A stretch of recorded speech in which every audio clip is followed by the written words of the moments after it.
Coming dry and wipe this shit off. No, no, that's something.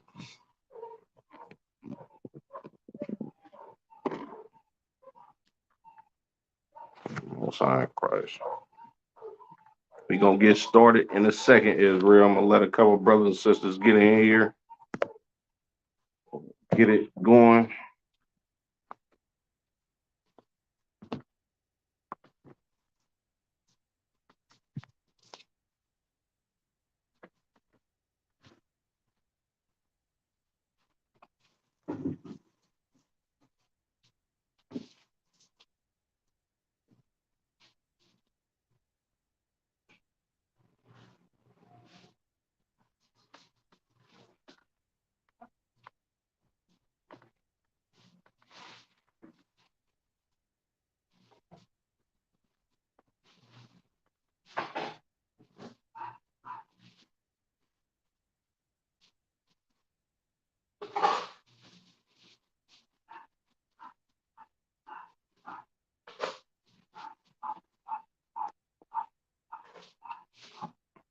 Matam Yeezy. Yabashim al Shabrakata.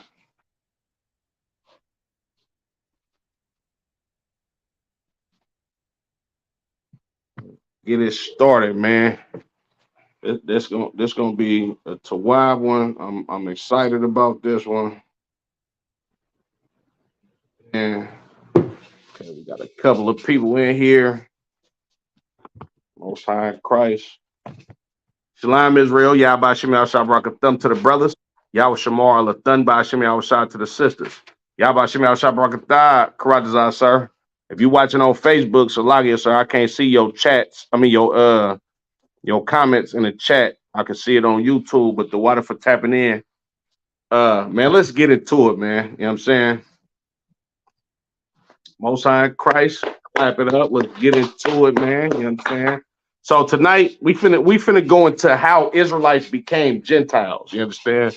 Let me give you a thorough breakdown of who the Gentiles are in the New Testament. You understand? Now, of course, the Christian church, they have led blacks, Latinos, and Native American Indians to believe that the Lord loves everybody. John 3:16, blah, blah, blah, all of this type of nonsense. You understand? But tonight, I'm going to give you the thorough breakdown on who the Gentiles are in the New Testament and who Christ came to live and die for. You understand? Now, let's go to I'm gonna pull my first scripture. Let's go to Malachi 3 and 6. All right. Make sure y'all like, share, subscribe. You understand? The water for everybody tuning in. Y'all can see I'm very excited about this class because we're gonna give some clarity, you understand, to the BS that the Christian church has spewed out on the black community and kept us destroyed, right? It's the book of Malachi chapter 3 and verse 6. For I am the Lord, I change not. Therefore, ye sons of Jacob are not consumed. The Lord said he does not change. You understand? And this is why the sons of Jacob are not consumed. This is why we still exist on planet Earth today. Because the Lord gave a covenant to Abraham, Isaac, and Jacob. You understand? And his covenant has only been with the children of Israel up until today. You understand? It still remains with the children of Israel, right? Now, of course, we've been brainwashed and basically indoctrinated. Shout out to Natazab, you understand? We've been indoctrinated to believe that the Lord loves everybody and the Gentiles are these heathen nations. You understand? Well, let's get the history of the people that the Lord dealt with. You understand? Let me go to Amos 3 and 2. All right. Once again, like I said, make sure y'all like, share, subscribe. You understand? If you didn't know who the New Testament was talking about, we're gonna get into that. All right. In fact, so like it. Joel 2 and 27, right? Since I'm here. And ye shall know that I am in the midst of Israel, and that I am the Lord your God and none else, and my people shall never be ashamed. Excuse me. The Lord said he is in the midst of Israel, the Israelites, the children of Israel. You understand? He said, and that I am the Lord your God and none else. You understand? Yahweh. You understand the Lord's correct biblical name. You understand? In Hebrew, he is the God of the Israelites and none else. Thus saith Joel 2 and 27. All right. And my people shall never be ashamed. He said, his people. Everybody is not the Lord's people. You understand? Everybody is not the children of God. You understand? The children of the nation of Israel are the Lord's people. You understand? Salakia. Let's go to Amos 3 and 2. You only have I known of all the families of the earth. Therefore, I will punish you for all your iniquities. You understand? The children of Israel are the people that have been punished by the Lord because we are the only family that the Lord is dealing with. You understand? So when a child loses their life to gun violence, sitting in their damn house, you understand, minding their own business, watching cartoons, and a stray bullet comes through the room. The reason why is because the Lord is pronouncing judgment on the children of Israel. And why is he pronouncing judgment on the children of Israel? Because your Christian pastor made you think and believe that the Lord loves everybody, that we should all come together as a collective and live deliciously amongst all the rest of the nations. You understand? But I'm going to show you throughout history where this started and where we aired at. You understand? And how we became known to be, as the scriptures called us in the New Testament, Gentiles. You understand? Let me get Deuteronomy 4 and 27. It's the book of Deuteronomy, chapter 4 and verse 27. And the Lord shall scatter you among the nations. You understand? This is a curse that the Lord is going to give to the children of Israel. He's going to scatter us among the nations. You understand? And when you live amongst other people, you know what happens? You become those other people, not physically, but spiritually. You become those other people by indulging in their customs. You understand? Celebrating their holidays, eating what they eat, dress how they drink. You understand? Dress how they dress. Excuse me. You understand? And this was the same thing that happened in the Garden of Eden with Adam and Eve. When they tried to sew fig leaves on themselves and hide amongst the other nations, that was them trying to take on the culture of another people. You understand? Salakia.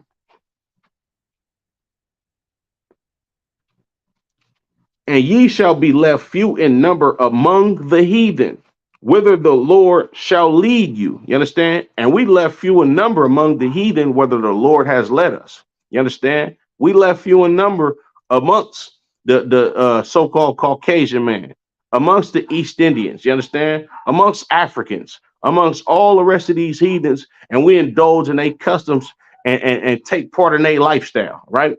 Verse 28. Excuse me. And there ye shall serve gods, the work of men's hands, wood and stone, which neither see, nor hear, nor eat, nor smell. You understand? We worshiping these other gods, these strange gods. You understand? That wood and stone. That wood is that Christian cross. You understand? That stone is that Kaaba stone in Mecca when you call yourself a Muslim. You understand?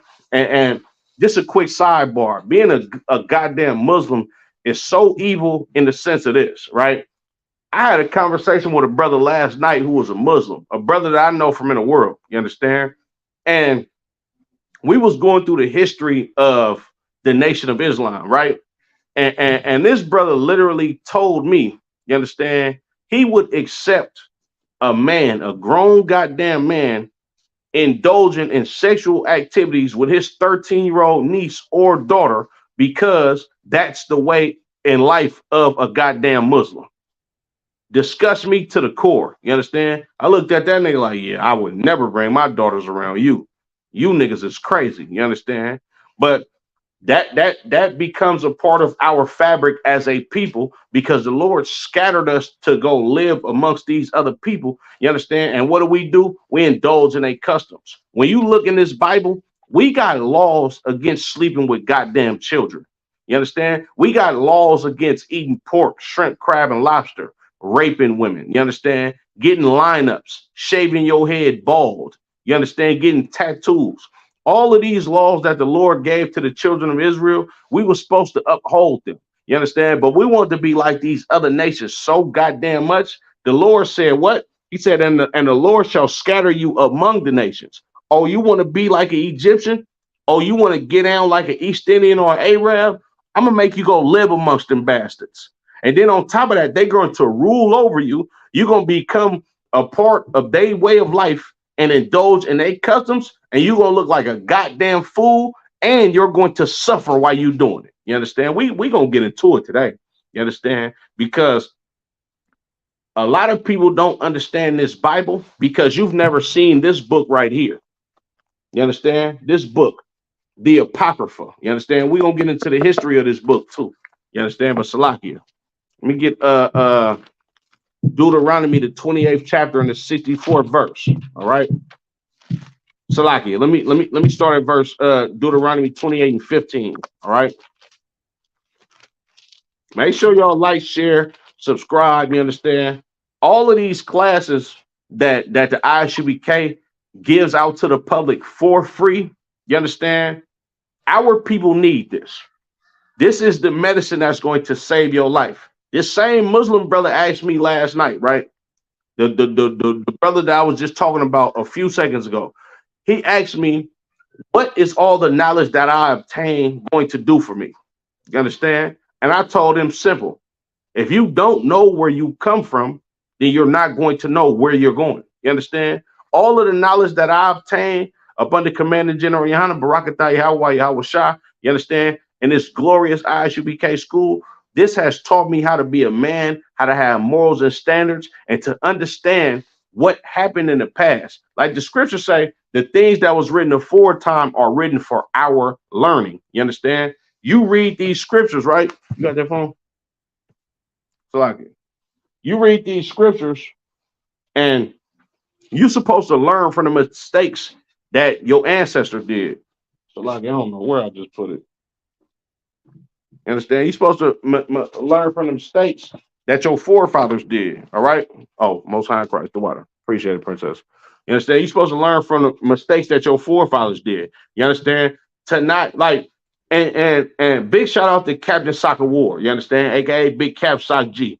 He said some of the coldest stuff that I've ever heard a priest say. He said, I'm gonna paraphrase what he said. The Bible is so damn beautiful, right? In the sense of this is not a fairy tale story where you see a whole bunch of righteous niggas that just got it right 100% of the time and everything was a-okay. No, niggas was being niggas. Niggas was smoking weed. Niggas was having sex with other niggas, women. Niggas was doing all type of wicked shit, excuse my French, on the left side of how you supposed to live as a nation. And what happened? You see over and over and over and over again our people being destroyed by these other nations because the Lord put us up under these other nations because we want to indulge in a lifestyle and live like these other nations. So you know what the Lord did? He gave us exactly what we wanted. You understand? And in turn, whatever the hell we wanted and being stiff-necked people and wanted to go follow these other nations, it destroyed us. You understand? You want to eat shrimp, pork, crab, and lobster? Oh, you're going to catch some type of health disease. Go sleep with a whore if you want to. You're gonna get AIDS. You understand? Go indulge in celebrating the 4th of July. You understand? Or Chinese New Year.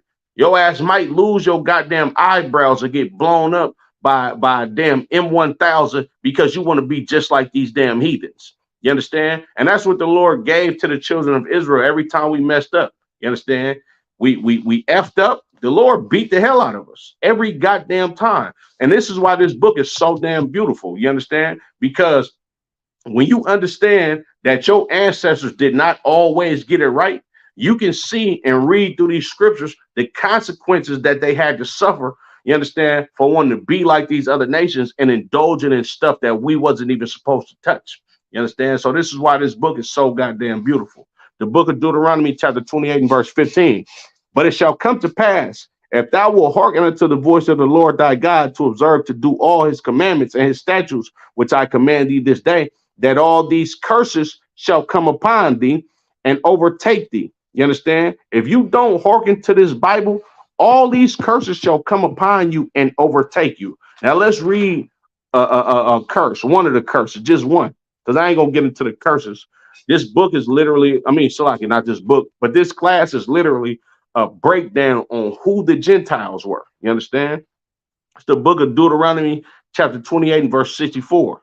And the Lord shall scatter thee among all people from the one end of the earth even unto the other. The Lord said he's going to scatter you among all people from this side of the earth to the other side of the earth, meaning you're going to live in a goddamn land that's not yours, and you're going to live amongst a nation of people that are not your family. You understand? And what's going to happen in turn? You're going to start to follow their customs. You're going to start to eat what they eat. You're going to start to wear what they wear. You understand? You're going to start to train your children to speak their goddamn language. You understand? Reading on. And there thou shalt serve other gods, which neither thou nor thy fathers have known, even wood and stone. There go them wood and stone gods once again. You understand? Let's get into it, man. Let's get into it. Remember this book, the Apocrypha, that I was just talking about? Let's get into this book, the Apocrypha, right? Now, I advise brothers and sisters, you understand? If you want to actually know the Bible, you understand? Salakia. Excuse me. If you want to actually know the Bible, right? What the Bible is actually really about, you understand? The proper context of the scriptures that you're reading, you need one of these. This is a Zondervan Pictorial Bible Dictionary. You understand? This has a whole lot of words in the Bible, you understand, that will give you clarity on what you're actually reading. And we're going to get into this book today because this book is a great tool for you to understand the Bible when you're studying by yourself. All right. Apocrypha, the Apocrypha. What is the Apocrypha? You understand? I'm gonna give you a brief summary of what the Apocrypha is, and then I'm gonna read what it is, what this Zondervan Pictorial Bible Dictionary says about the Apocrypha. All right, bear with me. Got any questions? If y'all got questions, man, go ahead and put them in the chat. Baba Kashah, if you could, please, on topic, Baba Kashah, because this is a very important topic. And if you got questions on topic, please go to YouTube and watch the channel so I can get your comments and your questions on topic from the YouTube page. All right. Salakia.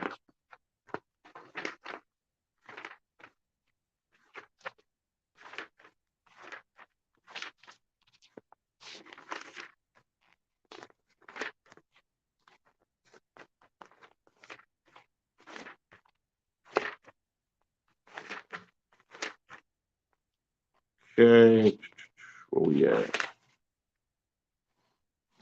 Apocrypha. Interspread among the canonical books of the Old Testament and the Old Latin Vulgate Bible are certain additional books and chapters.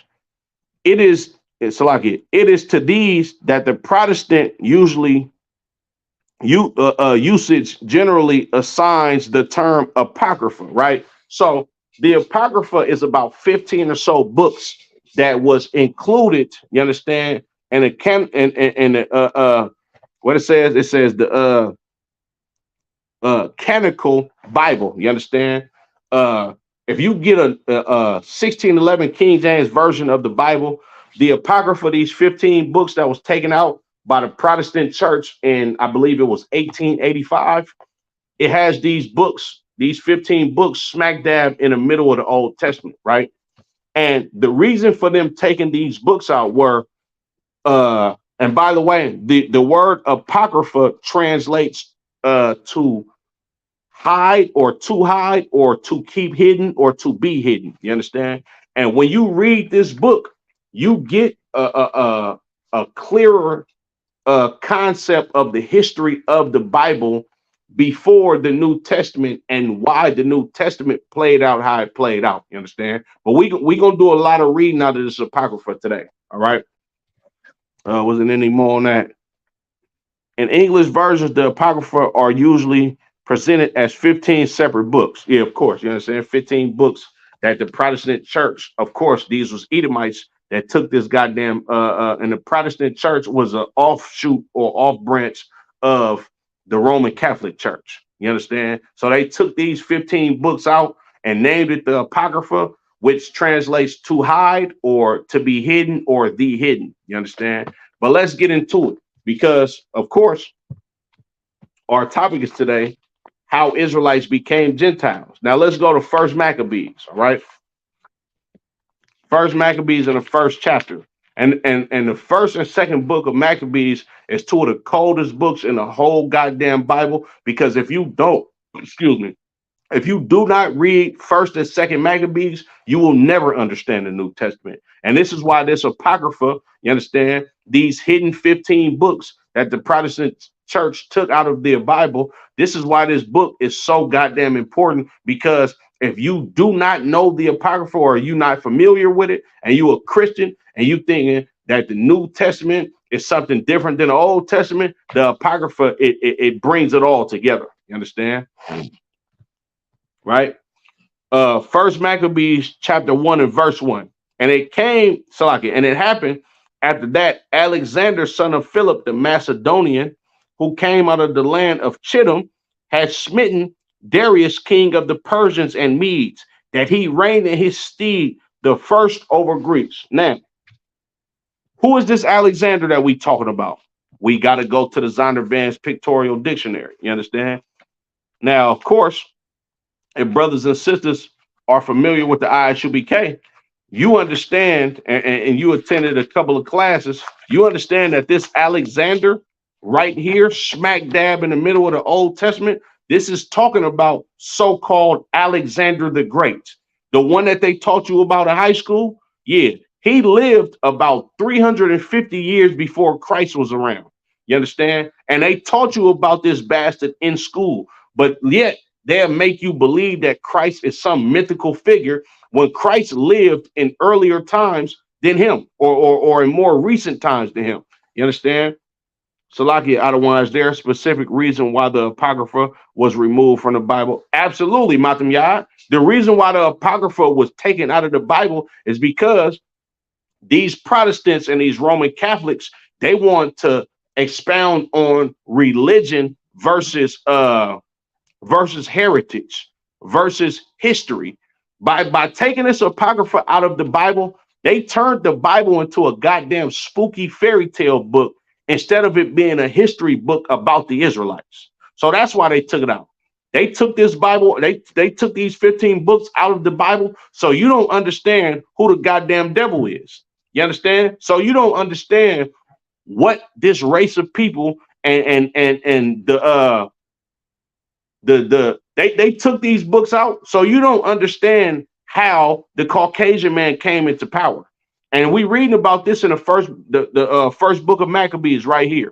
You understand? If you don't understand how the Caucasian man came into power, then you would never understand why this Caucasian man still reigns today and where he got his power from and what he did throughout history to obtain the power that he has today. So that's why they took this out, Matam Yad. You understand? Most High in Christ. That's why they took this out, because they wanted to keep hidden the actual history of what the Israelites actually went through before the New Testament. You understand? Questions? No? Most High in Christ. So let's get Alexander in the Bible. You understand?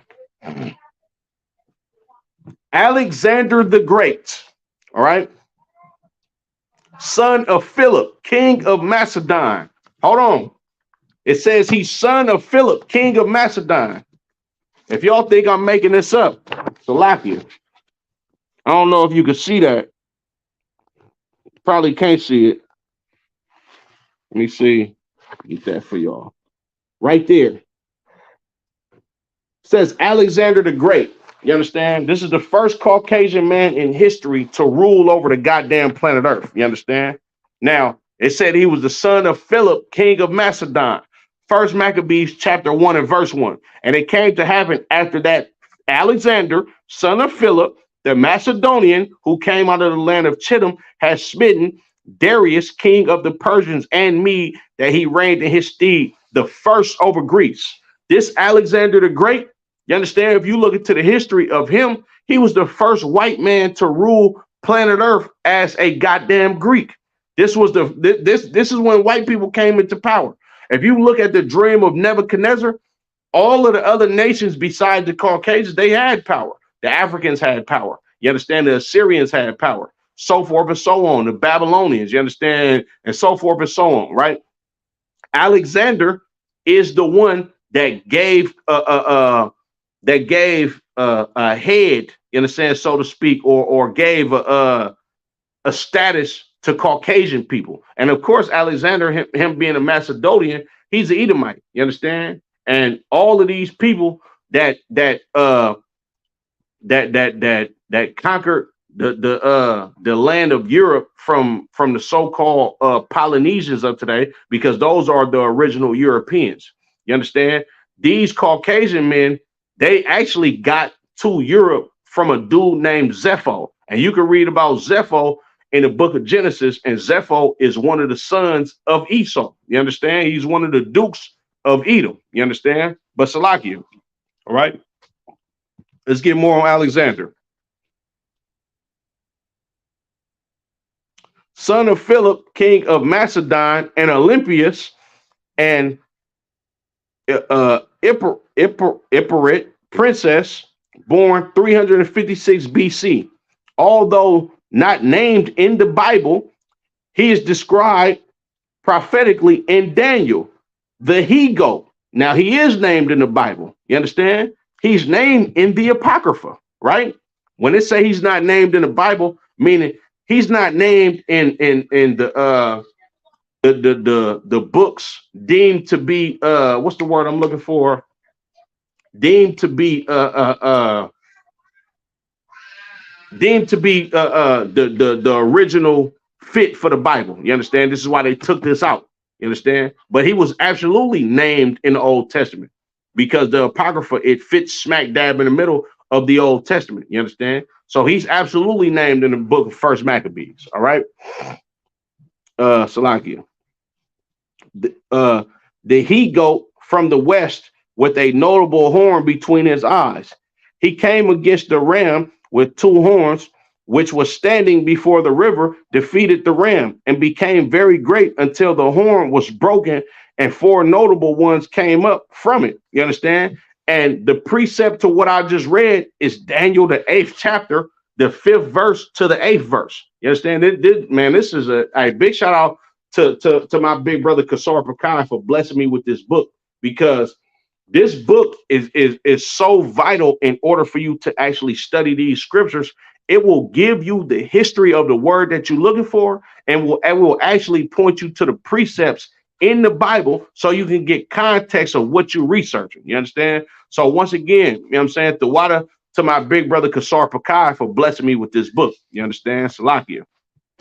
Yeah, but this Alexander the Great, this is the son of Philip and Olympias. You understand? Some Macedonians, some Caucasian people. You understand? He became the first to rule over Greece. All right.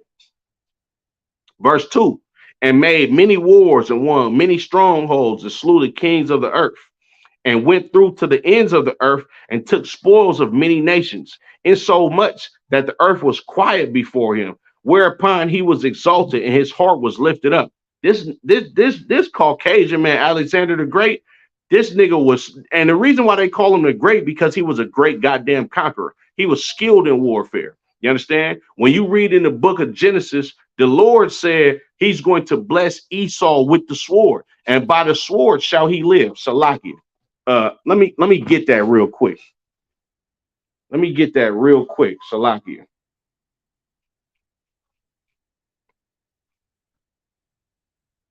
Give me 1 second. Bear with me.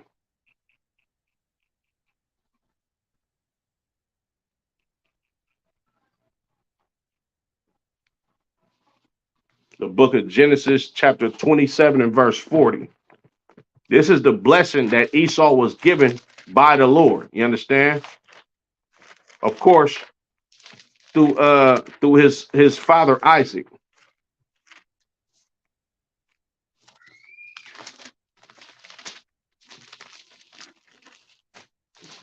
the book of Genesis, chapter 27 and verse 40. And by the sword shalt thou live, and shalt serve thy brother. Salaki, and shall serve thy brother.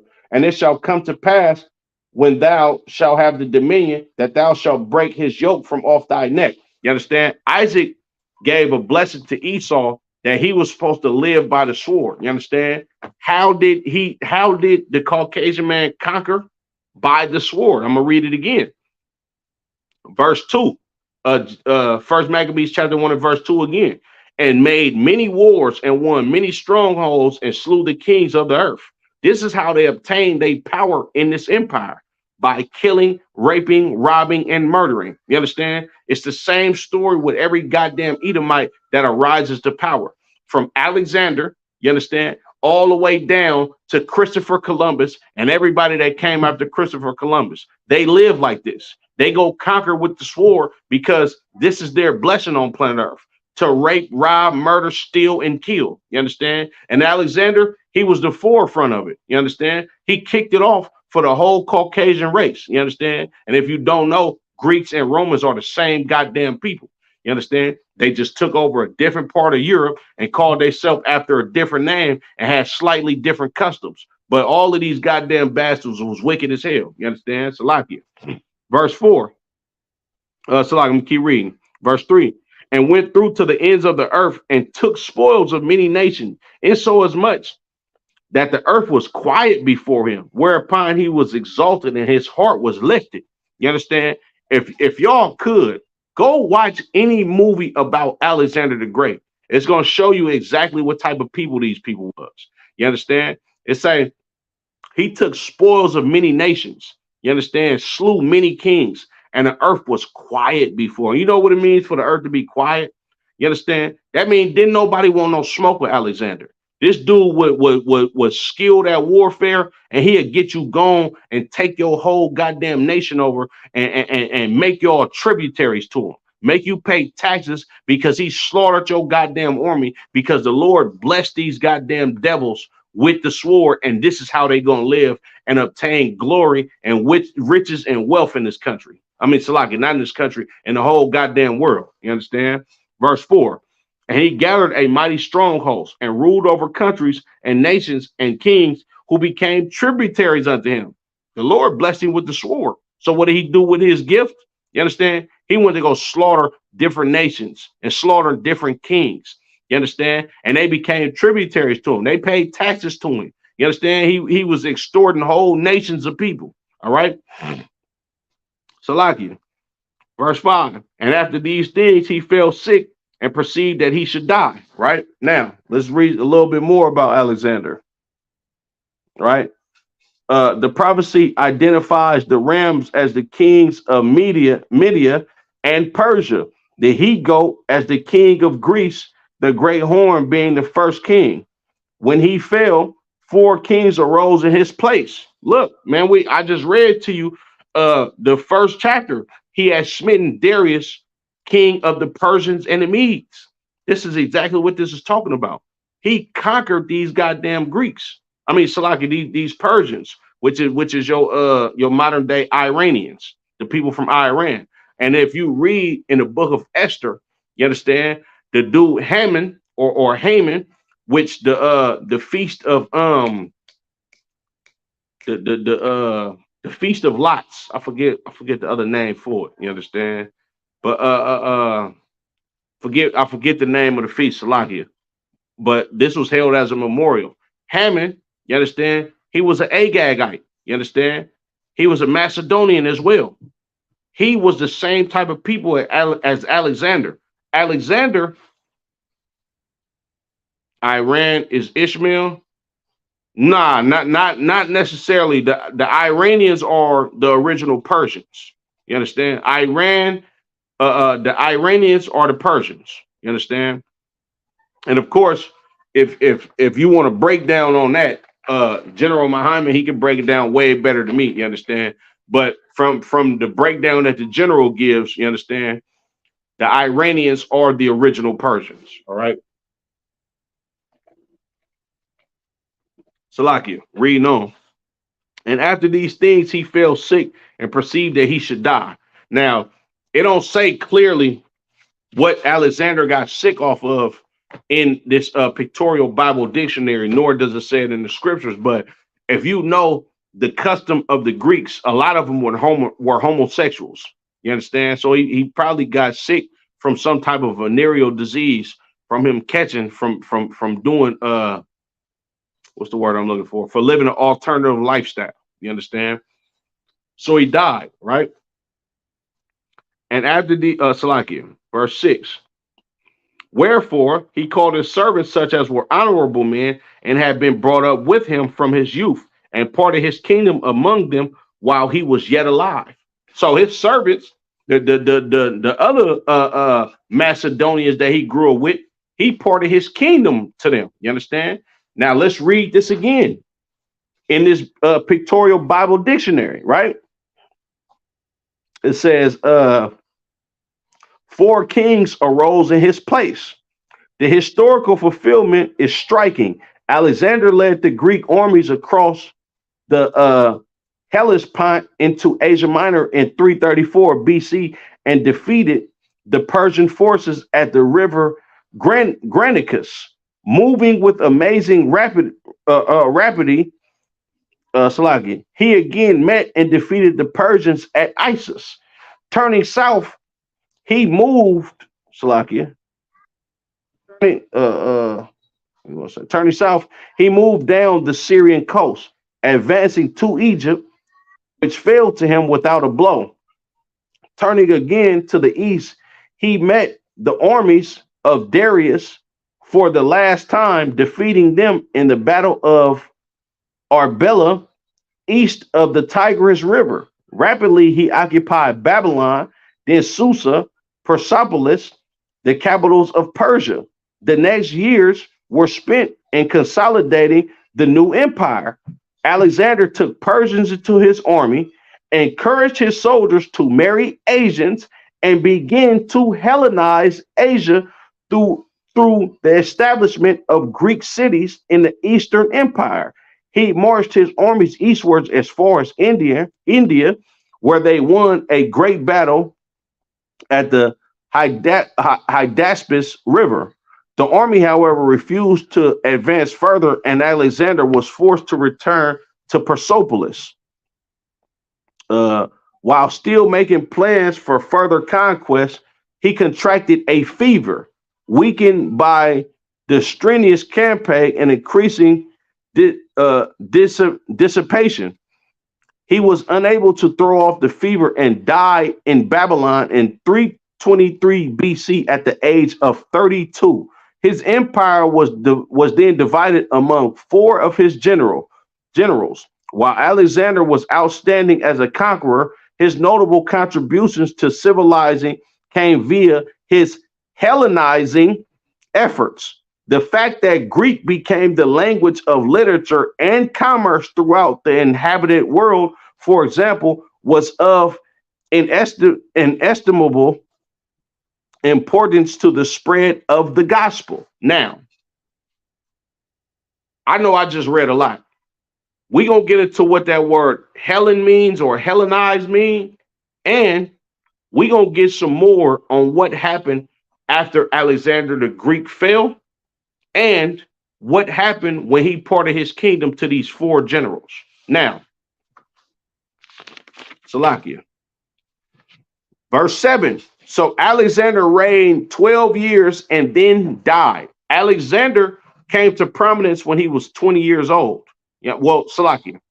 Alexander conquered the known world when he was 20 years old. This is basically a man child. Alexander, like, when you're 20 years old, you don't even have the capacity to actually understand what you want to be in life. This nigga was a goddamn war general by 20 years old, conquered the whole goddamn world, and then died at 32 years, reigning for 12 years out of his life. You understand? Salakia. Let's get into what the word Hellen means or Hellenize. All right.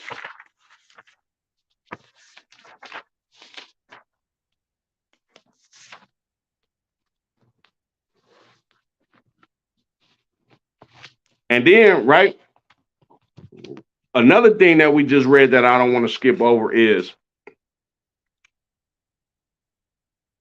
Salakia. Let's get to Hellenized first, all right? So you can understand, and then we gonna get into the language. We're gonna get into the language, all right?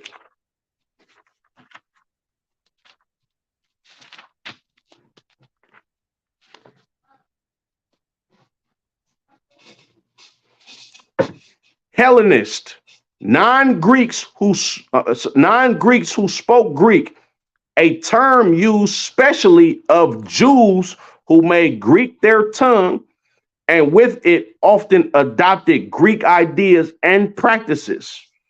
To Hellenize a people, Salakia, to Hellenize a people means to force them to live like a Greek. You understand? Man, he was a young killer. Yeah, he was. He was Matamyad, and you know why he was a young killer? Because the Lord blessed him with the sword.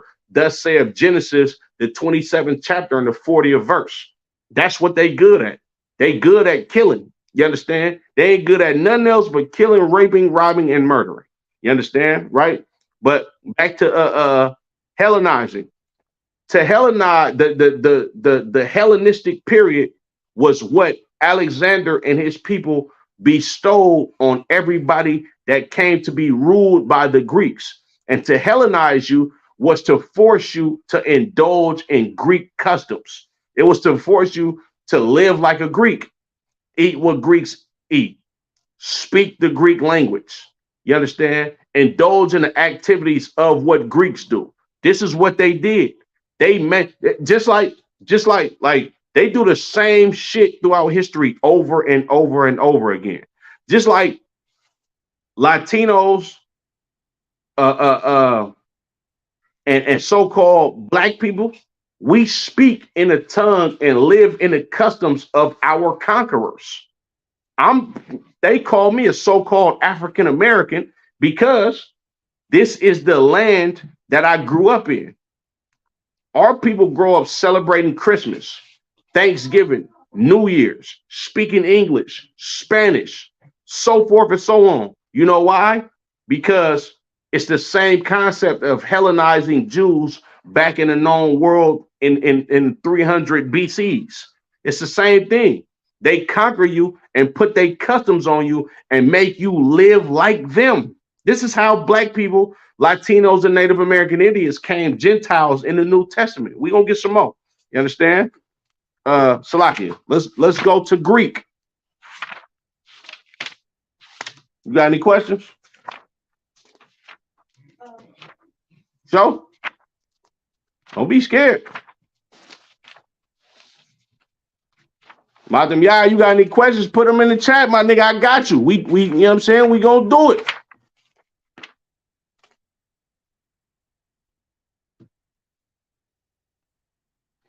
Let's go to Oh, look, here we go. Salakia. Grecia or Grecians. Grecia is Greece, the home of the Hellenes. Greeks and Grecians, however, are to be distinguished. Greeks are generally those of the Hellenic race, right? Gives a couple scriptures, Acts 16:1, 18:4. It says, and probably John 12:20. But the word may be used to indicate non-Jews, foreigners, and aliens. Grecians were Greek-speaking Jews. Hold on. Does the New Testament say there is no difference between Jew or Greek? You know why I say that, right? Because all these niggas was Israelites. I just read it right there in the Zondervan Pictorial Bible Dictionary that a Grecian was a Greek-speaking Jew. These niggas was Jews in the New Testament. We gonna get some more though, because I know you don't believe me right now. You understand? Shalom, what you bringing out is heavy. Most High Christ. Hey, Marcus Black, I definitely appreciate the kind words, brother. The water for tuning in. We gonna get some more. Because if you don't, oh, Salakia, what tribe was in Greece at that time? Okay, That's a great question, Matam Yad, right? That's a great question. I gotta give you some context, Matam Yeezy. Give me a second.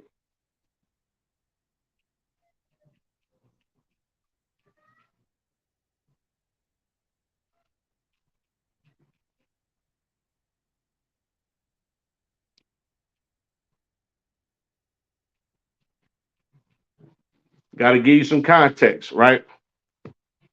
We gonna go to oh, Salakia. That's Kabata Bun. Oh, Salakia, sir. My bad. You got your you got you got your other name in there. Salakia, sir. My bad. Most High Christ out of wine, the water for tapping in. Salakia, sir. Okay, let's go to Second Ezra 13 and 40. All right. Second Ezra 13 and 40. Once again, Kabata Bun, Salakia, sir. I did not know that was you. Salakia. Forgive me, Baba Kashan. What I say? Second Ezra 13 and 40. Khan, sir. I think you gotta go to your what's the name? The your email settings or something like that. Second Ezra chapter 13 and verse 40. Those are the 10 tribes which were carried away prisoners out of their own land in the time of Hosea the king, who Salmanasar, the king of Assyria, led away captive, and he carried them over the waters, and so came they into another land. Now, Matam Yad, to answer your question, you said which tribes was in Greece at this time? I'm finna give you the context and the history, right? During the time of the Assyrian captivity, right? The northern kingdom, right? Yeah, which is every nation, not slightly, not every nation, every tribe with the exception of Judah, Benjamin, and I believe half or a piece of Levi, right? The northern kingdom went into captivity to the Assyrians, right? Now, they served out their captivity to the Assyrians. And during the time of the northern kingdom being in captivity to the Assyrians, the Assyrian kings, they started to bring heathens into the land of Samaria or the land of the northern kingdom of Israel. You understand? Samaria being the capital, right? Now, they started bringing heathens there. This is why Christ said, enter ye not into the city of the Samaritans, because Christ knew that there was no Israelites in the northern kingdom. These was all heathens, right? Second Ezra 13 and 41. But they took this counsel among themselves that they would leave the multitude of the heathen and go forth into a further country where never mankind dwelt. You understand? And Salakia, that they might they might there keep their statutes which they never kept in their own land. And they entered into Euphrates by the narrow places of the river. For the Most High then showed them signs and held still the flood till they were passed over. For through that country there was a great way to go, namely of a year and a half, and the same region is called Arsareth, right? Now, this is prior to the Greeks coming into rulership. This is before the Greeks was in rulership. The northern kingdom, they went into captivity to the Assyrians, right? After they completed the captivity, right, Arsareth, right? After they completed the captivity of the Assyrian Empire, they never came back into the land of Israel, and they went to a further country where no man dwelt before, called Arsareth. Excuse me.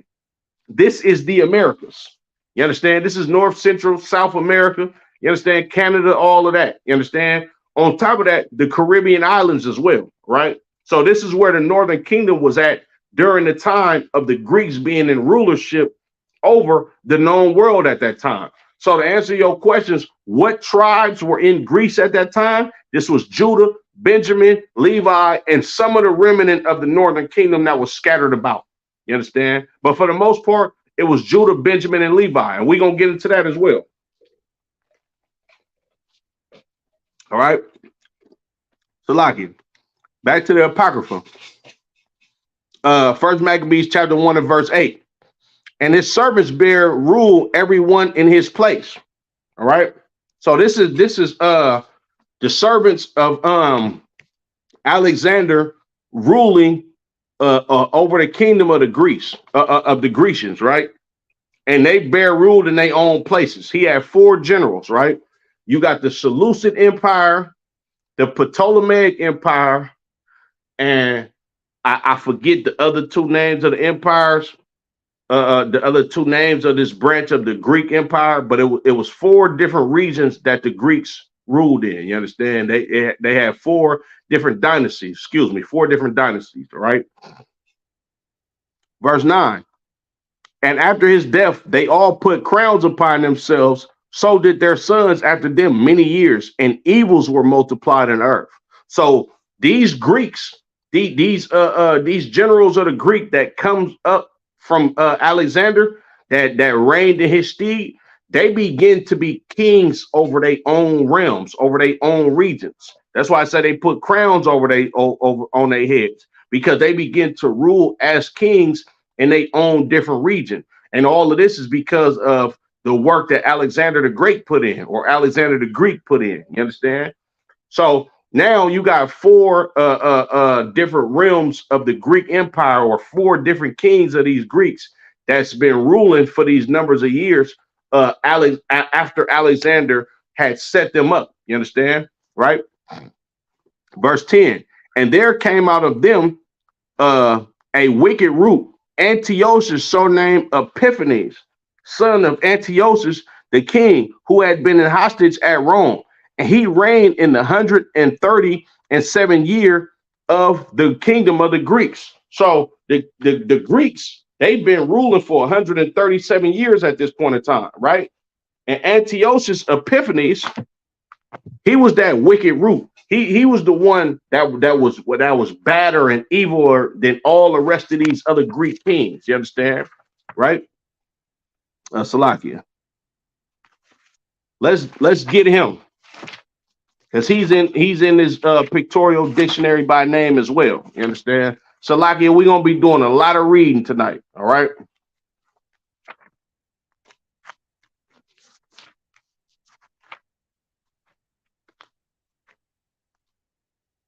Most High in Christ, Matam Yah. Most High in Christ. You should love history. Nigga, we Israelites, nigga. On the real, nigga, we the nosiest people on planet Earth. Niggas want to know everything. You feel? I got that from my real, Most High in Christ. And then history should be niggas' favorite subject. Nigga, we want to know everything. We all in niggas' business. Yeah, I'm all in these people's business about what happened in the past. Salakia, you understand?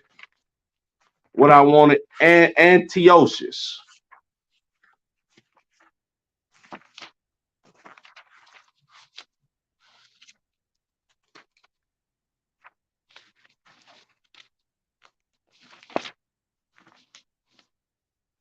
Here we go. Antiochus, right? Let's get him, because Yabashim Al-Shabrakatah and the Quab, the water for tapping in. I appreciate you. You understand? Antiochus the 4th, Epiphanes, son of Antiochus the 3rd, and 8th ruler of the Seleucid dynasty, 175 to 163 BC. Now it gives you the precepts on who this dude is that you can read in the Bible. First Maccabees 1 and 10. I'm gonna read it again because this is a precept that's in this book. And there came out of them a wicked root, Antiochus, surnamed Epiphanes, son of Antiochus the king, who had been in hostage at Rome, and he reigned in 137 year of the kingdom of the Greeks. This is the same guy that we talking about right here in the Apocrypha. He's named right here in this pictorial Bible dictionary. All right. First Maccabees, Salakia, First Maccabees 1 and 10, and First Maccabees chapter 6 and 16. In his attempt to Hellenize the Jews, remember that word Hellenize again. in his attempt to force Greek customs on Israelites, all right, he had a pig sacrificed on the altar in Jerusalem, forbade circumcision, and destroyed all the Old Testament books he could find. These outrages involved him in the Maccabean War, which the Syrian armies were repeatedly defeated by brilliant Judas Maccabees. Now you can read about Judas Maccabees. So like it has the scriptures in here, right? Judas Maccabees, he rose to power in the book of First Maccabees and the third chapter of the first book of Maccabees. You understand? But that's a whole different breakdown of the wars. We just going into how we became Gentiles. All right. Salagia. Did I have more on that? Yeah, let's keep going. All right. Verse 11. In those days went there out of Israel wicked men who persuaded many, saying, let us go and make a covenant with the heathen that are round about us. For since we departed from them, we have had much sorrow. So this device pleased them well. Then certain of the people were so froward in that they went to the king, who gave them license to do after the ordinance of the heathen. Verse 14, whereupon they built a place of exercise at Jerusalem according to the customs of the heathen, and made themselves uncircumcised, and forsook the holy covenant, and joined themselves to the heathen, and were sold to do mischief. Right. So now we just read that Antiochus Epiphanes, what he did when he was in power, he forbid us to keep our laws. You understand? On top of him forbidding us to keep our laws, he forced us he Hellenized us in forcing us to indulge in the customs and the ways and lifestyle of the Greeks. You understand? Now, when you look at this place of exercise in First Maccabees, the first chapter in the 14th verse, this is talking about a gymnasium. You understand? A gymnasium is like today, but back in those times of the Greek, it was a custom of the Greeks to walk around butt naked. You understand? These dudes was freaks. They used to do all type of weird stuff. You understand? So these wicked Negroes that was Israelites that wanted to indulge in a lifestyle of being a Greek because they seen these people having so much goddamn fun and wanted to be just like these heathens. These niggas actually built a goddamn gymnasium in Jerusalem in order to actually indulge in the alternative lifestyle. Excuse me, I gotta watch my words because they're gonna effing block me. You understand? But in the customs of alternative lifestyles of these Greek men and women. You understand? So our people, we indulged in living like a goddamn Greek from being Hellenized by Alexander and the rest of his 4 generals that ruled over us at that time. You understand? Antiochus Epiphanes, him being one of the rulers of the Seleucid dynasty, their realm or their region where they reigned over us was it just happened to be in the land of Israel. You understand? Ptolemy, he had Egypt. You understand? Another general, he had India, and then another general, he had Macedonia up there in Greece. Excuse me. You understand? Salakia. Verse 15 again, and made themselves uncircumcised and forsook the holy covenant and joined themselves to the heathen and were sold to do mischief. You understand? So we started actually living and doing everything that our oppressors were doing, just like here in America. You understand? Your oppressor tells you it's okay for you to be a homosexual, you going to do that. Salakia. Matter of fact, let me get Proverbs 3:31.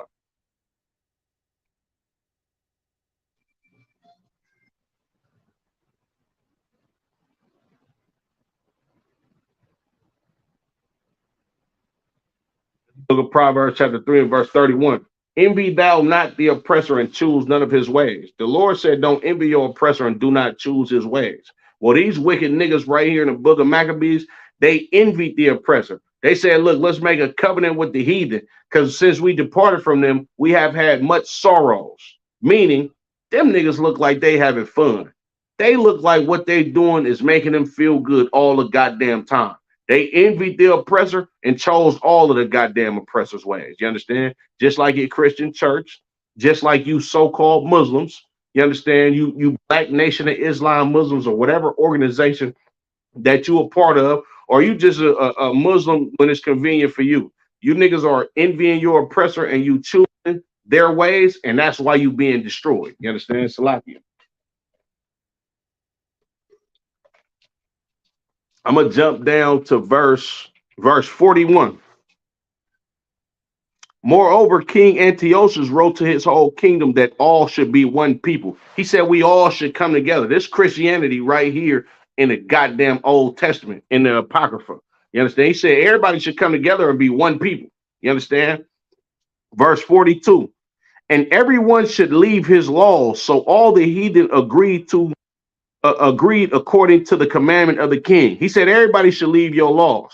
You Israelite niggas, y'all can't circumcise y'all sons. You understand? Y'all cannot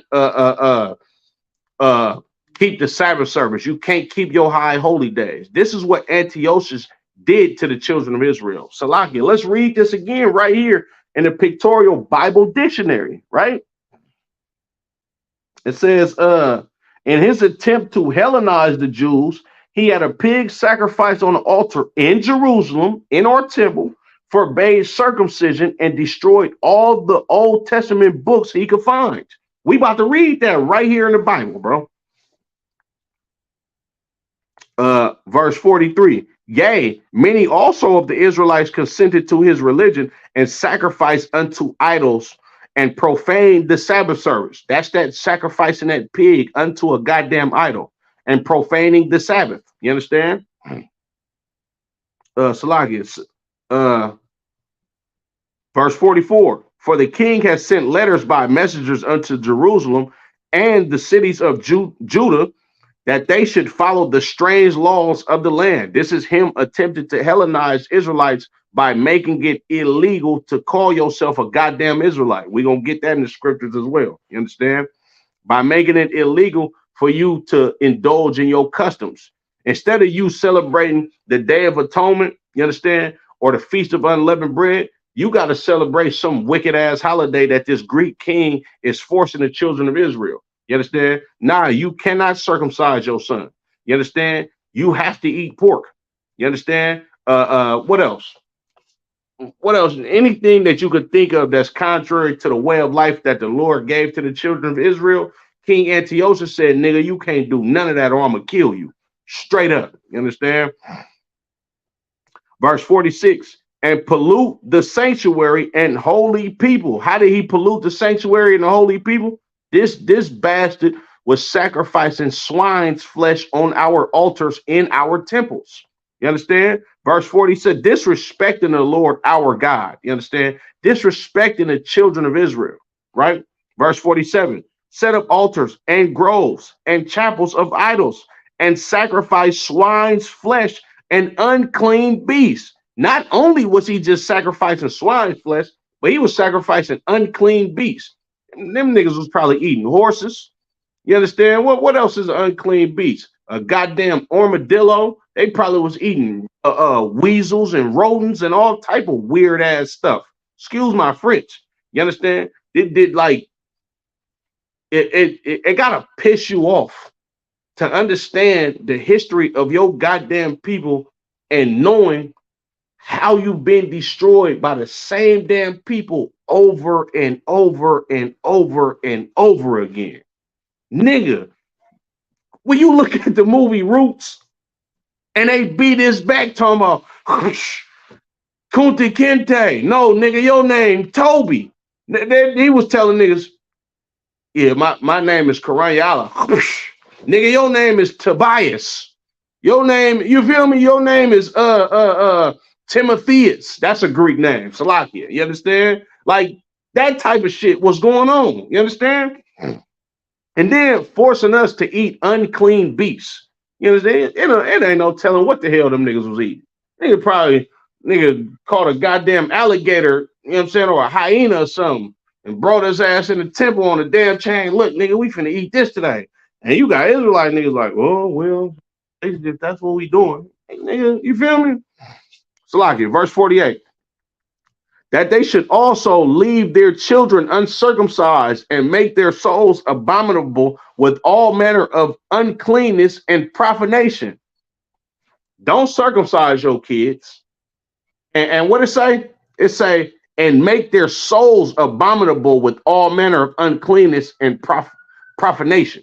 You understand? That's talking about, of course, eating pork, shrimp, crab, and lobster, indulging in a LGBTQ lifestyle. You understand? What else is some wicked stuff? Like I've been in the truth for a hot second, so it's a lot of stuff. They probably was getting high. You understand? Smoking weed, all type of just evil nonsense, nastiness. Allowing they goddamn kids to walk around butt naked, uncircumcised little boy, like all type of weird ass shit that these damn Greeks was into. They Hellenized us and made us indulge in a lifestyle of what they did. What the fuck is he doing? Like he standing on the other one? That's crazy. It's like I got turtles. They're doing some crazy shit. They might have been Hellenized. Excuse me. No, I'm playing it's a lot here. Verse 49. To the end that they might forget the law and change all the ordinances. They wanted the children of Israel to forget the law. They wanted us to actually train our children up to be Greek-speaking Hebrews that eat pork, shrimp, crab, and lobster, indulge in LGBTQ alternative lifestyles, not keep the Sabbath service, not keep the Feast of Unleavened Bread, not keep the Passover, you understand? And do every goddamn thing up under the sun that the Lord is against. You understand? Salaki. Goodbye to bye, Salaki, sir. Man, look, you got to have fun with these classes. I love what I do. Salaki. Reading on. And whosoever would not do according to the commandment of the king, he said he should die. So if they found out you circumcised your own goddamn son, you're getting killed. You understand? They find out you reading the Old Testament.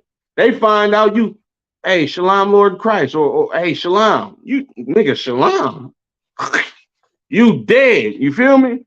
The Day of Atonement. Oh, you ain't ate no food today? Get him up out of here. You feel me? Like all that shit. You understand? Salakia. Yeah, right. Since day one, Matabiyah, Salakia. You understand? Read on. In the self-same manner, wrote he to his whole kingdom and appointed overseers over all the people, commanding the cities of Judah to sacrifice city by city. Then many of the people were gathered unto them, to wit, everyone that forsook the law. And so they committed evils in the land and drove the Israelites into secret places, and even wheresoever they could flee for succor. You understand? So they doing all type of this evil stuff. And you got certain Israelites, they have integrity. They upholding the law. They like, nah, bro, we not doing what this nigga talking about. We finna keep our laws. And they had to flee up out of our land. And these niggas was chasing them down and killing them because of this. You understand? Salakia. Verse 54. Now the 15th day of the month, Caslu, in the 145th year, they set up the abomination of desolation upon the altar and builded idol altars throughout the cities of Judah on every side, and burned incense at the door of their houses and in the streets. And when they had rent in places the book of the law, which they found, they burned them with fire. So they was finding the Old Testament. They was finding the first 5 books of Moses. You understand? The books of the law. And anytime they found this book, they'll rip them up in pieces and then burn them. You know why? Because they wanted the children of Israel to be as the Greeks. They wanted to strip us of our culture, thus stripping us of our power and keeping us as they goddamn slaves forever. You got to understand, when America tells you that you're not a real Jew, you know what America is telling you? When America is telling you that the Jews is not black, when they freezing Nick Cannon accounts, when they do what was the other brother name, the football player, Steven Jackson or whoever the hell he was. Colin Kaepernick. Well, Colin Kaepernick didn't really say nothing about us being Jews. I'm talking about the football player brother that said something about us being Jews. When they ostracize you for speaking up about the children of Israel being blacks, Latinos, and Native Americans, and they take everything that you've gathered for yourself in this empire and telling you can't say that, and you anti-Semitic and all of this bullshit that they be telling us about our people and our customs. You understand? What they telling you is, nigga, you are a slave. We want you to, Kyrie, absolutely, sir. You understand? Kyrie Irving, absolutely, sir. Salaki, I forgot about that, brother. When they telling you you can't speak about this or you anti-Semitic, what they telling you is so many words. The translation is, nigga, you just a slave. So we want to keep you as what we want you as. We want you to work in these goddamn fields. You got a question? Deshaun Jackson, the water prince, I appreciate it. Deshaun Jackson, they did him bad too. You understand? Kanye West. You understand? How can we forget about Ye? Right? They telling you you can't say this or you can't speak up about this. You know why? Because they want you to continue to be a goddamn drunkard. They want you to continue to be a weed smoking, drug dealing. You understand? They want you to continue to prostitute your sisters out. They want you to continue to leave your goddamn children. They don't want you to teach your children the customs of actually being an Israelite, because it's power in taking hold of your customs.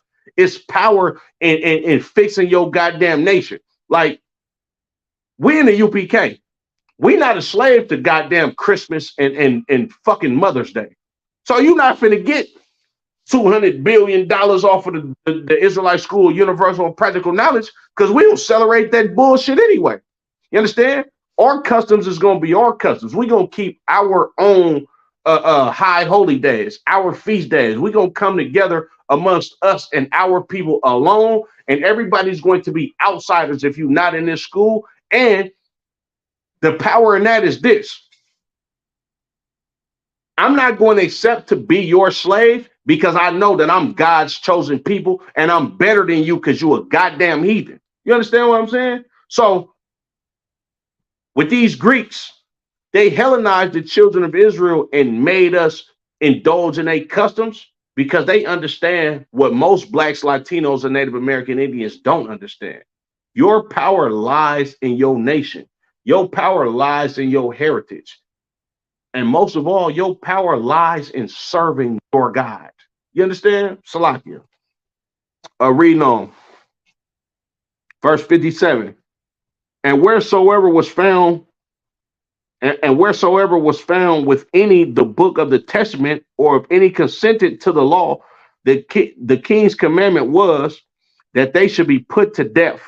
Thus did they by their authority unto the Israelites every month, to as many as were found in cities. Now, the 5 and 20th day of the month, they did sacrifice upon the upon the idol altar, which was upon the altar of God. Nigga, they disrespected the hell out of us. They put an idol altar on top of the altar that the priest gave sacrifice to the Lord to in our temple. These goddamn bastards was evil as hell. You understand? Salakia. Verse 60, at which time, according to the commandment, they put to death certain women that had caused their children to be circumcised. They was killing our sisters for circumcising their sons on the 8th day, which is a custom of our people. You understand? They would kill you. That like, and then that's homosexual as hell too. Like for real. Like you got to think about the mind frame of these goddamn Greeks. They will kick in your fucking door, make you strip your goddamn baby naked to look at his private area to see if you circumcised them. And then they gonna kill you for it. I'm gonna read some more. And Salakia, and they hanged the infants about their necks and rifled their houses and slew them that had circumcised them. So not only did they kill the sister, they hung the goddamn baby by their neck. When they say they rifled their houses, they ransacked niggas' house. Like this is a police raid. This ain't even a police raid for you selling drugs.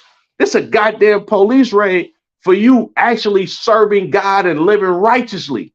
They killed the sister, hung the little baby, and whatever nigga circumcised this baby, he died too.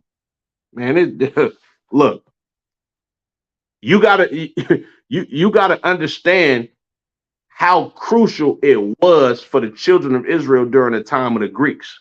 And this is why a lot of us, we just, what's the saying? Go along to get along. A lot of us folded because of the pressure that the Greeks put on us. Barakatah Yahweh Shai for Mattathias and Judas Maccabeus for his sons. You understand? For them holding the torch as long as they did and giving us freedom. You understand? But Salakia, that's a different breakdown. Verse 62. Howbeit many in Israel were fully resolved and confirmed in themselves not to eat anything unclean. So a lot like just like Commander General Yohana and the Isupk. You understand? Back then, they still had brothers and sisters that seen the brutality that was going on against the children of Israel for keeping the laws. But niggas had integrity back then, just like the Isupk today. You understand? And a lot of niggas kept the law. Oh yeah, damn, they got killed for circumcising their son. Shit, they gonna have to kill me too. I'm circumcising this little nigga. And we can't read the Bible. It's crazy, bro. To have the Old Testament in the history of the Greeks, to have the book of the law, that was like having a fucking that was like having an unlawful firearm, nigga. That was like having a brick of cocaine. You hear me? That was like having what else is illegal? That was like having, nigga, 60 pounds of weed and fentanyl and methamphetamine. That was like you running the goddamn drug empire back then by you having a book of the law, and they would kill you for it. You ain't just going to jail, nigga. You about to die. You feel me? Salaki. Verse 63. Wherefore they chose rather to die, that they might not be defiled with meats, and that they might not profane the holy covenant. So then they died, and there was very great wrath upon Israel. You understand? So a lot of these brothers, they kept their integrity. You understand? And they would rather die than to sin against the Lord. You understand? And this is the same type of men that Commander General Yana has raised up in the ISUBK. Nigga, bro, we not going to your goddamn gumbo cookout, no crawfish balls. We don't give a damn about your Mother's Day, your mama's birthday, nigga, fuck Valentine's Day, all that shit. Nigga, I'd rather die than eat a piece of pork. You understand? But Salaki, I don't want to get too graphic. You understand? Now, let's go to second Maccabees chapter 6 and verse 6. This is all the horrendous stuff that these Greeks have put on the children of Israel, right? Second Maccabees chapter 6 and verse 6. Neither was it lawful for a man to keep Sabbath days or ancient feast days, or to profess himself at all to be a Jew. This is the Hellenization of the children of Israel during the time of the Maccabees. It was illegal for you to call yourself a Jew. You understand? That's what happened in this Apocrypha that the Protestant church took out of the Bible. You understand? Because if you don't read this history, then you won't understand that a goddamn Gentile in the New Testament that Christ was talking about going to go save are actually Israelites. You understand? Salakia. Let's get the word Gentile.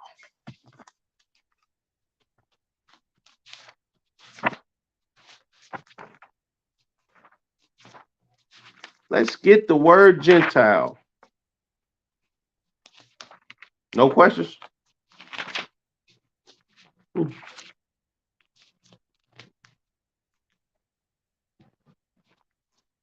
Gentiles in the KJV, in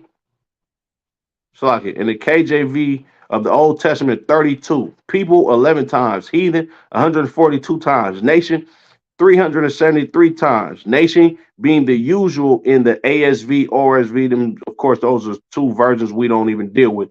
Sometimes Goy refers to Israel. You understand? A Gentile sometimes, and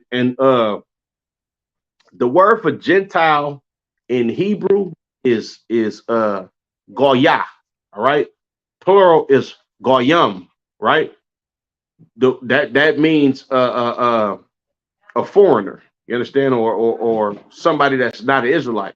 But it's saying certain, like there's a couple of times where it's referred to as Israel, or it's referring to Israelites. You understand? So like I'm gonna read that again.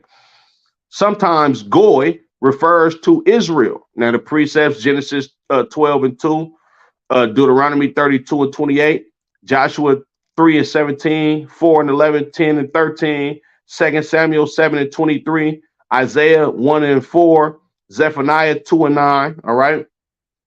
Uh, but Am is the ordinary term for Israel. Goy usually means a non-Israelite people. In the New Testament, Greek ethnos renders Goy, while Laos people corresponds to Hebrew. All right. Now let's get to the New Testament, because this is why it's so important for you to understand the language. Angela Nuno. Hold on, Salakia. I have a question. Can I still be involved in the school even if my husband has left me? I have paid my 10% for a while and I check into classes online. Salakia, sis, is your husband a part of the school? And if your husband is a part of this school, uh the brother's not gonna leave you if he's a part of this school. But you know what I'm saying?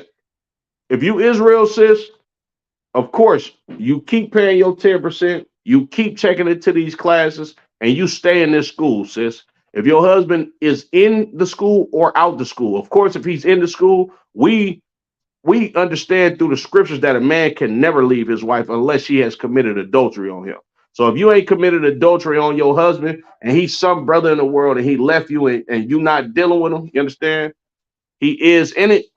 Okay, if your husband is in the school, right?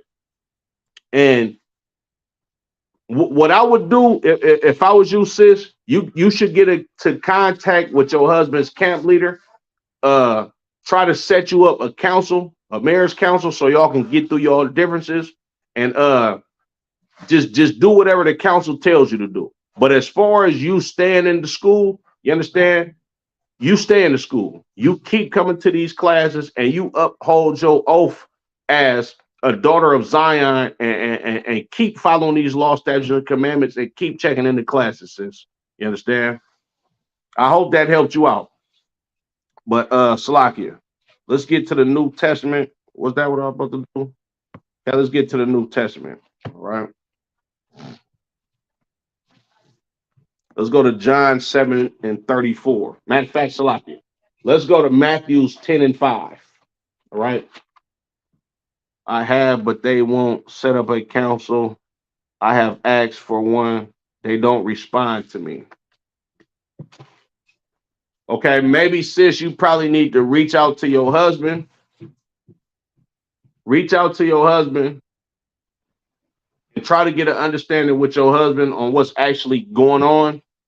You understand? And come to him and ask him for counsel, because you want to work on your marriage, and you want to build your family and keep your household intact, and you want to make sure that you're not sinning, you understand, by just doing anything that's contrary to the protocol of the UPK.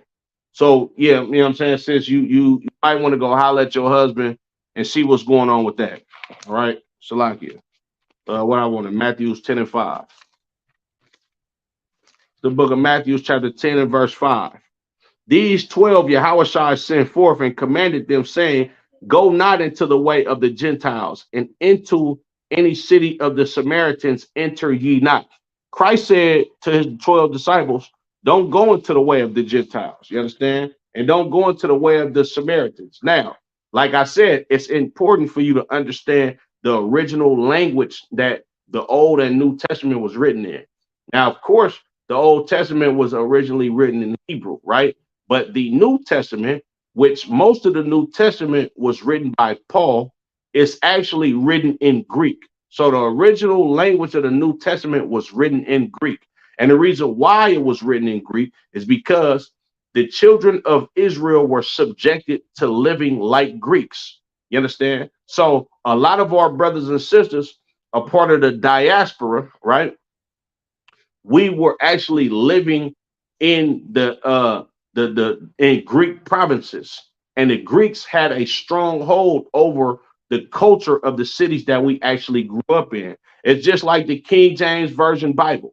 You understand? The Lord understood that the children of Israel were going to go into slavery in the Western Hemisphere of the world, and He understood that the British, you understand, for the most part, were going to be our slave masters in North America. You understand? So this is why the Lord put the spirit on King James, which was a black man, for him to sanction the scriptures be translated from Greek and Hebrew into English. You understand? So when you look at the earliest version of the New Testament, right? It is written in Greek. Now, let's look at this word in Matthew's, the 10th chapter and the 5th verse in the Greek. You understand? If you don't, a great tool for that is the Blue Letter Bible. You understand? It's a great tool for you to understand the context of what you're reading due to you researching the original language that it was written in. Baba Kashab, bear with me one time. 1 second. Salaki. Let's go to Matthew's, the 10th chapter and the 5th verse.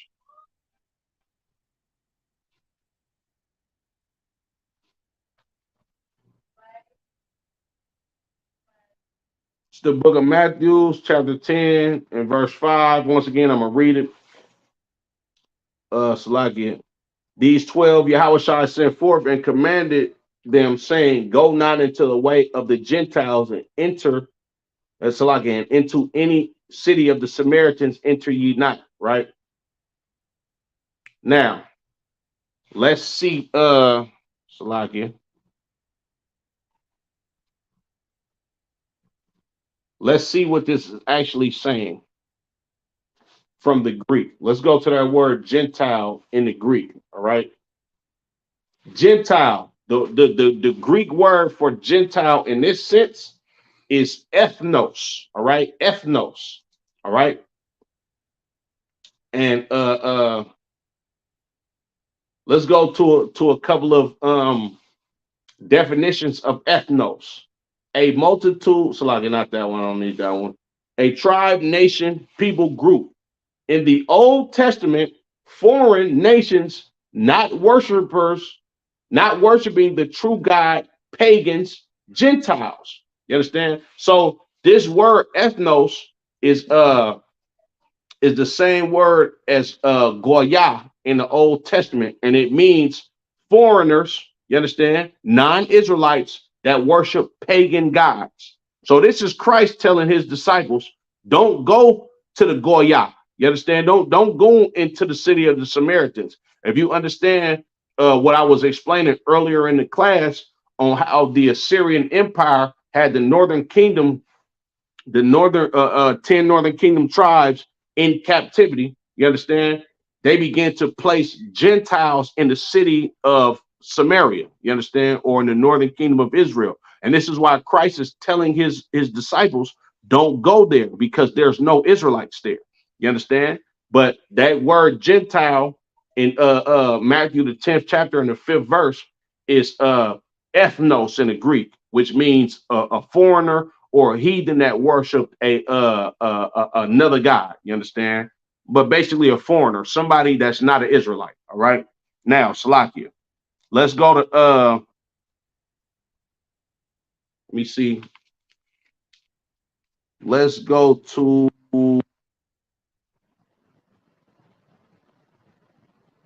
let me see. So what I want, Acts 5 and 21. Salakia, bear with me.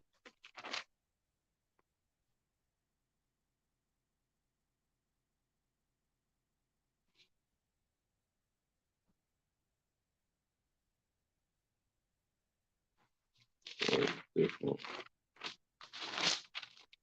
Give me a second, Salaki Israel.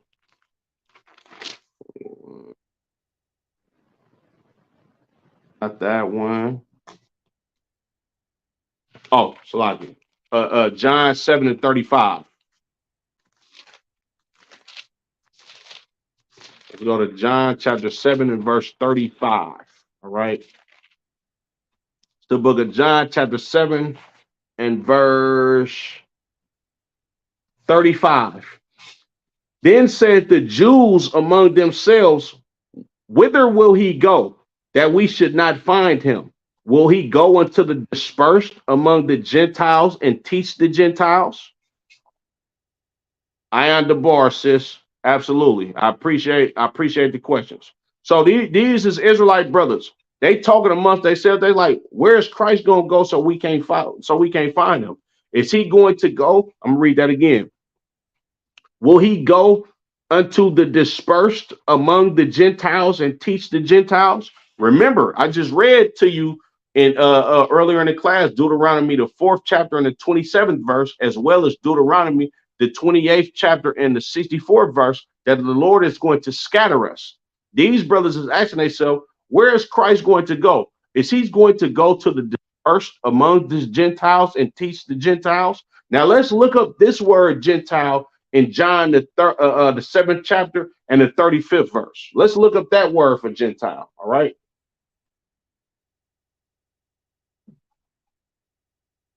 Right here. John 7:30.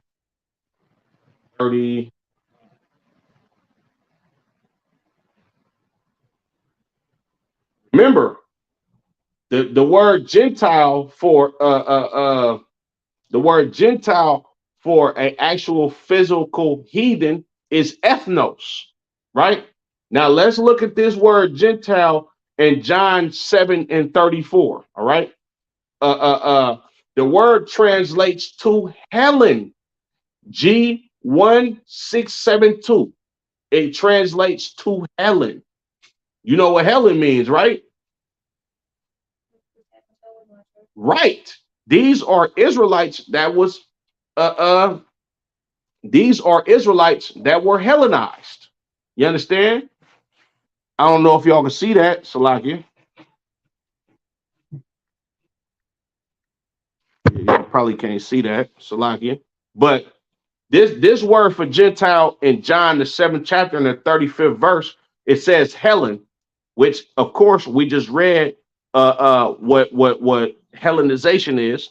That's the Greeks forcing Israelites to indulge in the custom of a Greek. So you got the word ethnos, which is an actual heathen, and then you got the word Helen, which is a Israelite, you understand, that spoke Greek and lived like a Greek. You understand? Salakia. Let's go to Acts the 18th chapter. All right.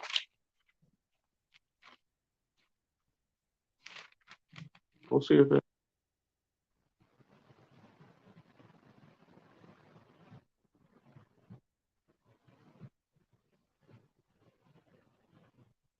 But this is the book of Acts, chapter 18 and verse 1. After these things, Paul departed from Athens and came to Corinth. Athens is a city in Greece. Corinth is a city in Greece. All right. And found a certain Jew named Aquila, born in Pontus, lately come from Italy, with his wife Priscilla, because that Claudius had commanded all Jews to depart from Rome and came unto them. And because he was of the same craft, he abode with them and wrought, for by their occupation they were tent makers. So these was Israelites. You understand? Say they was of the same craft. You understand? He abode with them, right? These was Israelites that took Paul in. All right. Verse 4. And he reasoned in the synagogue every Sabbath and persuaded the Jews and the Greeks. He persuaded the Jews and the Greeks. Now, let's look up this word Greek in Acts, the 18th chapter and the 4th verse.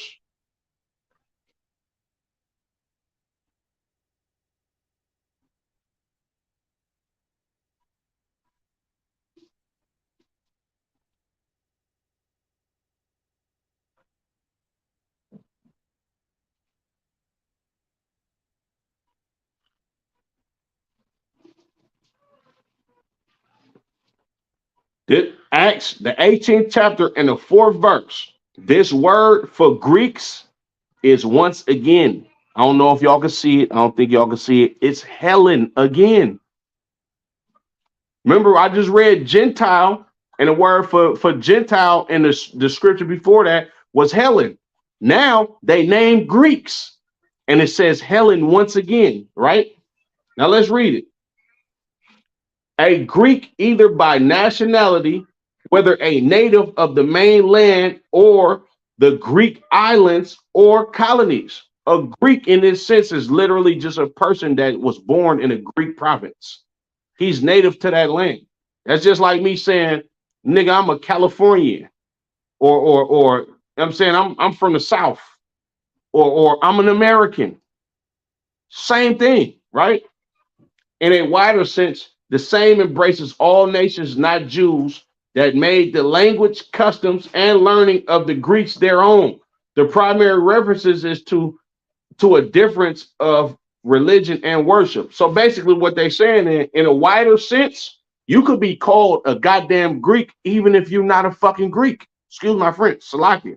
You could be called a Greek even if you're not a Greek. Just because you lived in that region and live your life as a Greek, you were called a Greek. But this word is Helen. And that word Helen is a Greek speaking. You understand? These Gentiles that they talking about in the New Testament, right? Let's get a famous one. Let's get a famous one.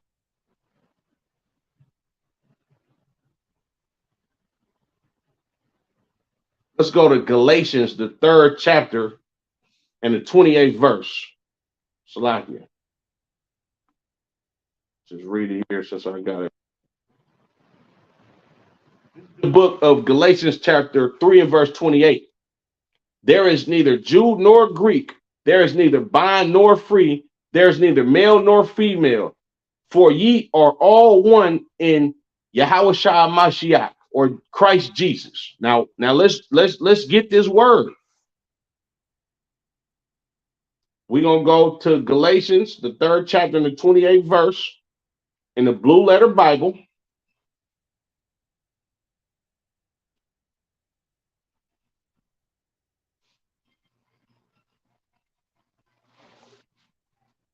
Oh, once again, not to my surprise, but this word Greek in Galatians, the 3rd chapter and the 28th verse, can you take a while? Guess what it is again?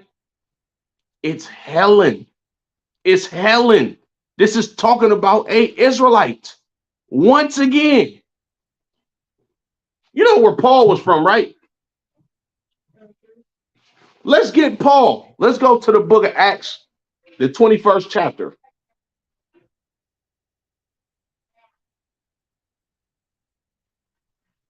Acts 21 and 37. And as Paul was to be led into the castle, he said unto the chief captain, may I speak unto thee? Who said, canst thou speak Greek? This nigga Paul is getting led into the castle in handcuffs. He like, bro, let me holler at you. The captain like, nigga, you can speak Greek? You know why Paul can speak Greek, right? Because he grew up in a Greek province. Right?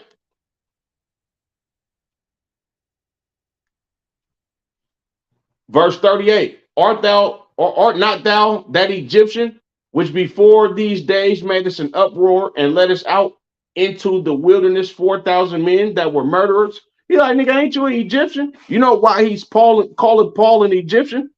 The reason why he calling Paul an Egyptian, because during the time of Christ, matter of fact, Salakia, he called him an Egyptian, right? Let's get that in the pictorial Bible dictionary. I'm going to show you why he was calling Paul an Egyptian. All right. Let's look up the word Alexandria. Remember that city, Alexandria? Let's look up that word, Alexandria. Right? Oh, look, Most High Christ is right there for me too. Alexandria, right? Salakia, founded by Alexander the Great, successively the Ptolemaic, Roman, and Christian capital of Lower Egypt. Its harbors formed by the island Pharos and headland Lachias were suitable alike for commerce and war. It was the chief grain port of Rome. Its merchant ships, the largest and finest of the day, usually sailed directly to Puteoli, but at times, because of the severity of weather, sailed under the coast of Asia Minor, as did the vessel which carried Paul. Paul came from Egypt one time in these scriptures. You understand? He was on a boat and he came from Alexandria. He got on a boat in Alexandria and went somewhere else. Salaki. But that's Acts the 27th chapter and the 6th verse, right? Alexandria was also an important cultural center, boasting an excellent university. This was Salakia, partnered pattern, excuse me, after the great school at Athens, but soon outstripped its model. So Alexandria, this was a place to be referenced where you can go get knowledge from, and it was like a replica of the big schools that they had in Athens. But eventually, the schools in Alexandria, it surpassed Athens. It became greater than what was going on in Athens, Greece. Now, mind you, this is in Egypt, all right? Salakia. It was especially noted for the study of mathematics, astronomy, medicine, and poetry. Literature and art also flourished. The Library of Alexandria became the largest and best known in the world. In different eras, it was reported as possessing from 400,000 to 900,000 books and rolls. The population of Alexandria had three prominent elements. Listen to this. The population of Alexandria had three prominent elements, right? Jews, Greeks, and Egyptians. Niggas lived in Athens, and Athens was a hotbed to know knowledge. This nigga Paul was an intellectual type of nigga. So this captain that's leading Paul into this damn castle, he like, bruh, how you speak Greek? I thought you was Egyptian. Because he understood that there was actually Jews living in Egypt around that time. He looking at him like, this nigga a black man. Of course, the Egyptians is black. I thought you was a goddamn Egyptian. This what Paul say to him. Salakia. Where was that? Yeah, excuse me.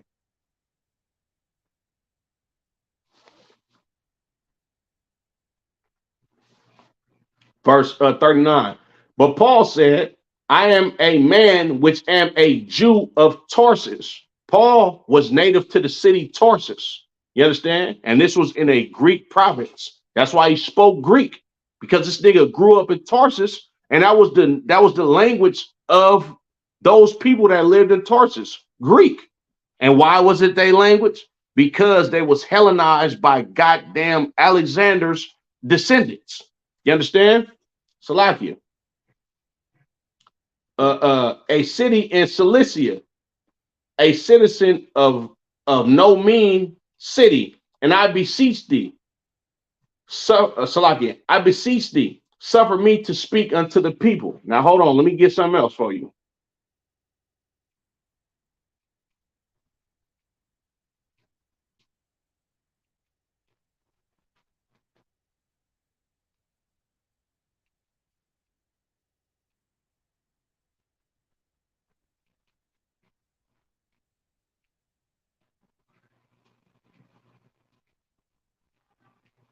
Let me get something else for you. Romans 11 and 1.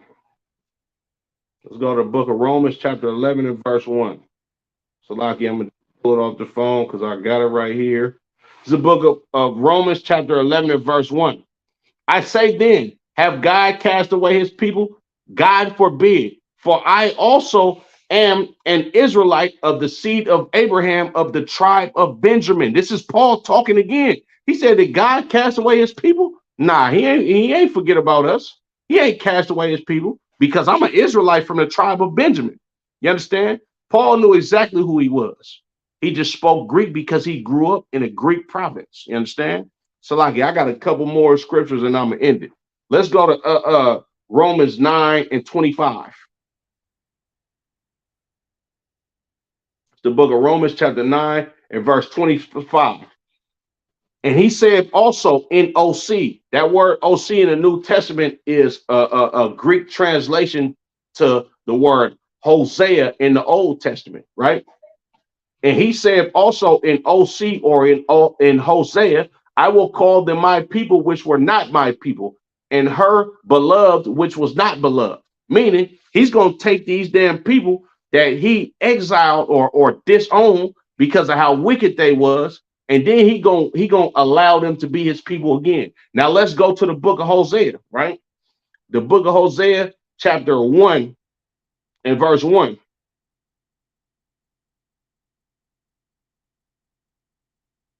Salakia, going off the phone because it's faster. The book of Hosea, chapter 1 and verse 1. The word of the Lord that came unto Hosea, the son of Beeri, in the days of Uzziah, Jotham, Ahaz, and Hezekiah, kings of Judah, and in the days of Jeroboam, the son of Joash, king of Israel. Now, this is during the split of the of the northern kingdom and the southern kingdom. That's why I'm saying the kings of Judah and the kings of Israel. You understand? Because Israel, we went to civil war with them behind I believe it was King Solomon's sons and I believe King Solomon's son, not King Solomon's son, but King Solomon, him going off in his older years, he started doing a lot of wicked shit by dealing with these heathen women. So a lot of the brothers that was kings after Solomon, they began to indulge in the same type of lifestyle that Solomon indulged in his later years. So they start sinning like a motherfucker. Excuse my French, Salakia. All right.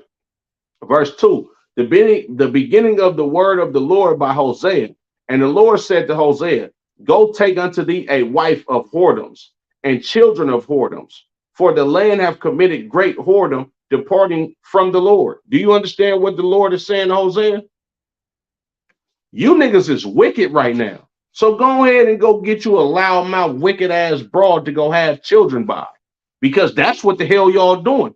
Go get you a wife of whoredoms. Go get you a woman that celebrates Christmas. Go get you a woman that smoke weed and eat pork. This is essentially what he's saying to Hosea. You're like, bro, yeah, go ahead and go take you a wife of whoredom because you niggas is wicked and all y'all do is wicked shit. So go ahead and live your life because I'm about to do something to y'all, right?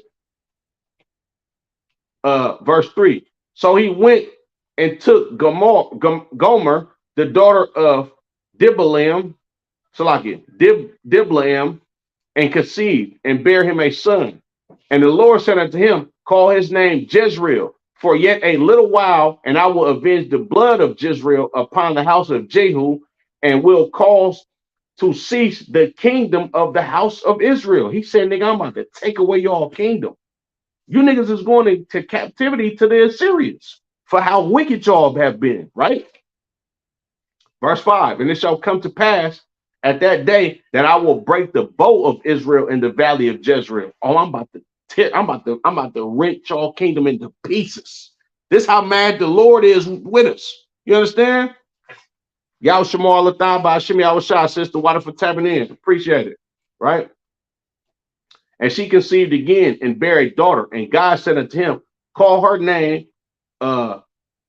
Lo-Ruhamah, for I will no more have mercy upon the house of Israel, but I will utterly take them away. This is God spazzing on us. God, he not playing so goddamn much. He said, look, go get you a wife that don't keep my law, statutes, and commandments, because none of you niggas keep them anyway. On top of that, start naming your children after the destruction that I'm about to do to y'all. And you see how God ain't playing. You feel me? You see how like it's beautiful to name your child something glorious of the Lord. But he like, nah, nigga, name your children about the destruction that y'all about to receive because you niggas is wicked.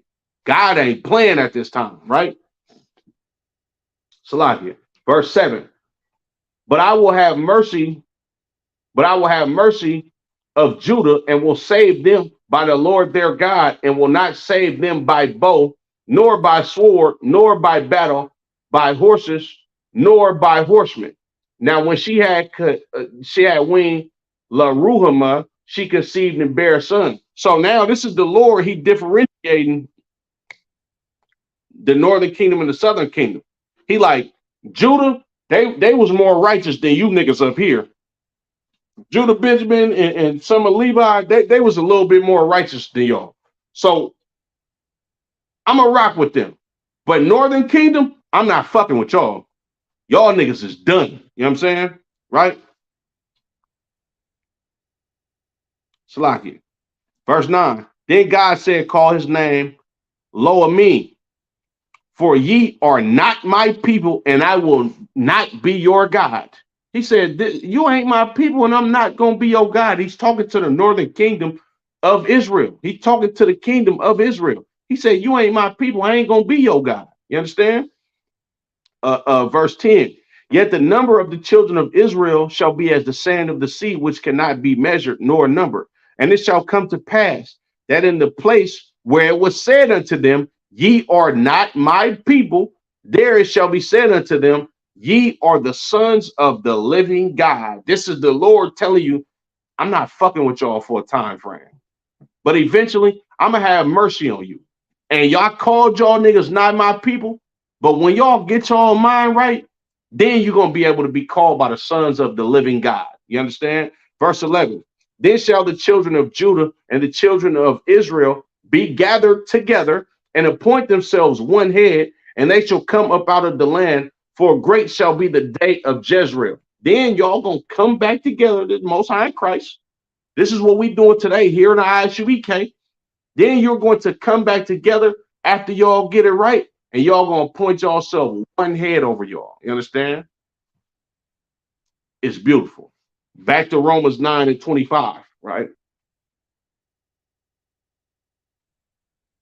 The book of Romans chapter 9 and verse 25.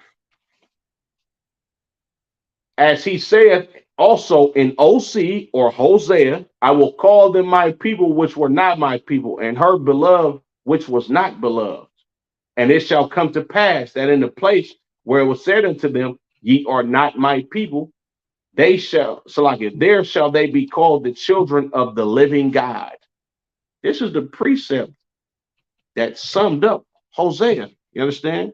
The Israelites is blacks, Latinos, Native American Indians. You read about a Gentile, depending on the etymology of the word, whether it's ethnos, you understand, which is a physical, real Gentile, a heathen, you understand, or the word Gentile that translates to Helen. This is talking about a Israelite. You understand? Salaki, I'm gonna get one more verse.